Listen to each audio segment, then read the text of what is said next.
अस्सलामुअलैकुम नाजरीन। अल्लाह ताला से ये उम्मीद करता हूँ कि अल्लाह ताला ने आपको जहाँ पर भी रखा होगा अपने हिफ्ज़ व अमान में रखा होगा। आज मैं आपको ना बड़ी इबरतनाक अंजाम बताऊँगा उन कहानियों के जो मैं आपको सुनाता हूँ। आप ये देखें नाजरीन, ये जो मैंने कहानी आपको कुछ दिन पहले मैंने अपलोड किया, आपने देखी होगी अकबर जाट वगैरह की दुश्मनी की ना। इसमें एक किरदार हुआ है अच्छा गुजर। ये जो शख्स था ना, इसका नेशनल टाउन लाहौर के अंदर ना बहुत ज़्यादा होल्ड था इस इलाके पे, और चुदराहट के चक्कर में इस बंदे की जो है ना दुश्मनी स्टार्ट हुई। और उसमें कितने 13 के करीब जो अफराद है ना मुख्तलिफ दौर के अंदर जो है ये लोग कत्ल हुए हैं, और सब इसी दुश्मनी का शाखसाना थे। नाज़रीन आप ये देखें, जब अच्छा गुजर कत्ल हो जाता है ना, तो इसका भाई जो हमीद उर्फ मीता था, इसकी एक आंख ख़राब थी, इसकी वजह से इसको मीता काना कहते थे। और ये गुजरों में अच्छे गुजर का गालबन बड़ा भाई था। मैंने आपको अपनी कहानी में बताया कि इस बंदे ने जितनी भी कत्ल व गारत हुई ना, उसमें ज़्यादातर जो है ना इस बंदे की सोच जो थी ना वो शामिल थी। ये बंदा शुद्धनी टाइप यानी कि एक आदमी था, और बड़ा ये हर बात को वक्की में से कुछ लोग होते हैं जो पानी को आप उनके आगे रखते हैं ना, तो आप उनको कहते हैं आधा पानी देंगे ना आप उनको आधा गिलास, तो आप चेक करेंगे किस नेचर के हैं। जो पॉजिटिव जहनीत रखने वाले लोग होंगे ना, वो पानी का गिलास आधा दे के ये नहीं कहेंगे कि आधा गिलास खाली है, वो कहेंगे आधा गिलास भरा हुआ है। यहीं से आप अंदाज़ा लगा लें कि वो बंदा मस्बत सोच का मालिक है।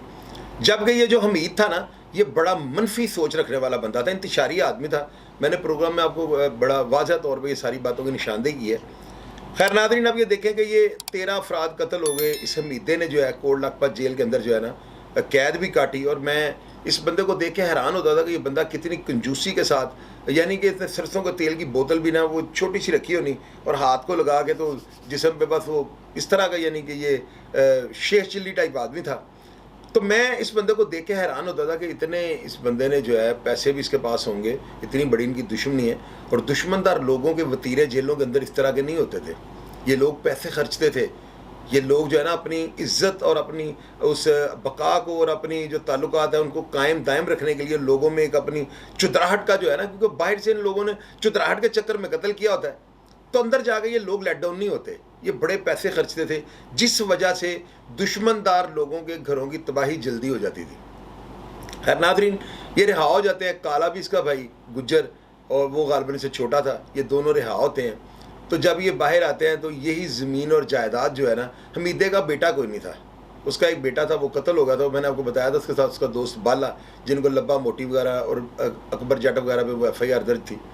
तो उसका अपना बेटा ना होने की वजह से जो है ना वो जो है बड़ा ज़्यादा एहसास कमतरी का शिकार था। और उसको ये 24 घंटे दिन में होता था कि मेरी जायदाद का वारिस कौन बनेगा। अब आप देखें, वारिस उसके पास है नहीं, और उसके अंदर नफ्सा नफ्सी का आलम और लालच जो है वो कितना बढ़ चुका हुआ था कि इसी बंदे ने उसी जायदाद जो दुनिया में रह जानी है, तो उसकी खातिर इसने अपना सगा भाई काला कत्ल कर दिया। अब ये देखें कितनी इबरत की ये बात है कि ये दुश्मनदार लोग थे, कैदें भी इन्होंने काट ली, कत्लो गारत भी। इस बंदे ने शुद्धनियाँ छोड़ छोड़ के जो है ना, यानी कि हल्लाशेरी दे के वो देखे वो अंजम बड़ को जब मार पड़ रही है, तो यही बंदा पीछे से डायलॉग करवा रहा है कि जिसको बंद पे ले जाओ 5 नंबर टीम पे ना, तो इसको जाके ऐसे करते हैं। और इसने उसके साथ जो उसके जिस्म के जो नाजुक आज़ाद है उसके ऊपर तशद्दुद किया। अभी मैं खुल के क्या आपको बताऊँ, मोमबत्तियाँ इन्होंने इस्तेमाल किया, वहाँ पर उस बंदे को बेइज्जत कर दिया। तो ये दुश्मनी बढ़ती गई, और एंड क्या हुआ है कि वही जायदाद, वही चुतराहट और वही सारी चीज़ें, वही शान शौकत जो है उसको उसके जहन में नहीं, ये बात शैतान ने उसकी अकल पे पर्दे डाल दिए और सबने सगा भाई मार दिया। अब उसको मारने के बाद ये जेल चले जाता है।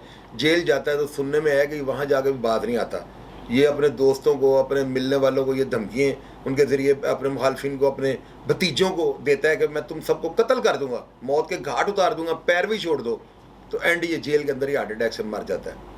देखें कि इसने अपना बेटा भी मरवा दिया। इसने लोगों की जो है ना दुश्मनी इतनी यानी बढ़ा दी।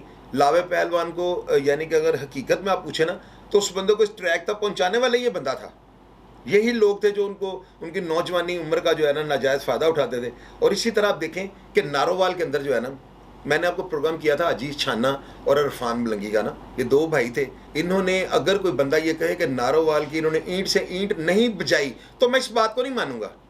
इनकी लड़ाई का स्टार्ट क्या हुआ था वो आपको मैंने बताया कि एक थप्पड़ जो इनके वालिद को पड़ा, तो वहाँ से कत्ल व गारत हुई। और 30 के करीब अफराद जो है ना नारोवाल में ये लकमे उजल बन गए। इन लोगों को हलाक कर दिया गया, मौत के घाट उतार दिया गया, इनकी रैकियाँ, इनके थड़े मारे गए। और देख लिया मुखालफिन ये जो थे हाजी छाना और इरफान मलंगी, इन्होंने दर्रा आदम खेल के अंदर नसीबाबाद के इलाके में इन्होंने अपने घर बनाए हुए थे। इन लोगों के लिए कोई इतना मुश्किल काम नहीं था कि नारोवाल के अंदर किसी को मर्डर करवाना। इनके पास इतने ज़्यादा लातादाद शूटर थे। आज वही दोनों भाई दुनिया में नहीं है, ना हाजी छाना है और ना उसका भाई इरफान मलंगी है। और मेरे सुनने में ये बात आई है कि उनका एक भाई है रिजवान कुगी, उसका नाम ना, और कुगी उसे कहते हैं, और उसका सबसे छोटा भाई इमरान है। इन दोनों का आपस में झगड़ा चल रहा है। और पिछले दिनों नारोवाल में एक वीडियो वायरल हुई थी नारोवाल की, इनकी किसी बाजार के अंदर जो आमने सामने फायरिंग हो रही है और आतशी असले और ब्रेस्ट चल रहे हैं ना, यानी कि जो है ऑटोमेटिक हथियार चल रहे हैं।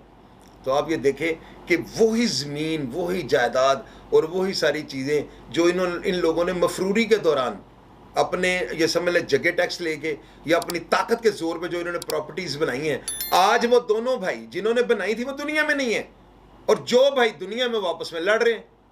तो ये जो है ना बड़ा लम्हा फिक्री है। मैं तमाम दुश्मनदार लोगों को ये बातें बताऊंगा, यार आप लोग बदले लेते हो, अपनी अना की खातिर लेते हो, अपनी सी वजह से बदला लेते हो ना, कि लोग या ज़माना हमें क्या कहेगा। तो ये सारी चीज़ें एक अनाप्रस्त आदमी की निशानी है। तो बाद में आप आगे अगर अंजाम इस तरह के होते हैं तो मुझे आप ये बताएं, लोग आपको मिसाल के तौर पे नहीं, लोग आपको इबरत का मुकाम बना के माशरे के आगे पेश करेंगे। जैसे आज मैं आप लोगों के नाम लेके आपकी स्टोरियाँ बता रहा हूँ, तो क्या ये अच्छी बात है? ये आपकी ज़िंदगी का मनफी पहलू है, और यही बातें आपके साथ कब्र में जानी है, और इन्हीं बातों की वजह से जो है ना आपकी जो मगफिरत होनी है। मेरी बात याद रखिएगा, आज से 100 साल के बाद इस जगह पे कोई ऐसा इंसान नहीं बैठा होगा जो शाहिद चौधरी को जानता होगा। इसी तरह आप भी सोचें कि जिन घरों और जायदाद की खातिर आप लोग लड़ते हैं, 100 साल के बाद उस जगह पे कोई ऐसा फ़र्द नहीं बैठा होगा जो बाई नेम बाई फेस आपको जानता होगा। तो ये झूठी अनापरस्ती को छोड़ दें। अगर आप लोग मुसीबतें काटते हैं तो यार दुनिया में एक मिसाल बन के जाएं, ताकि लोग आपके किरदार की गवाही दें। यही चीज़ें आपकी मगफरत का सबब बनेंगी। इन दोनों कहानियों को सोच के ना अपने किबले दुरुस्त करने की कोशिश करें। मेरे प्रोग्राम के मुताबिक अगर आप देख के कोई कमेंट्स बॉक्स में अपनी राय से आगाह करना चाहें, मैं आपको जवाब देने की कोशिश करूँगा। अपना ख्याल रखिएगा जी। पाकिस्तान जिंदाबाद।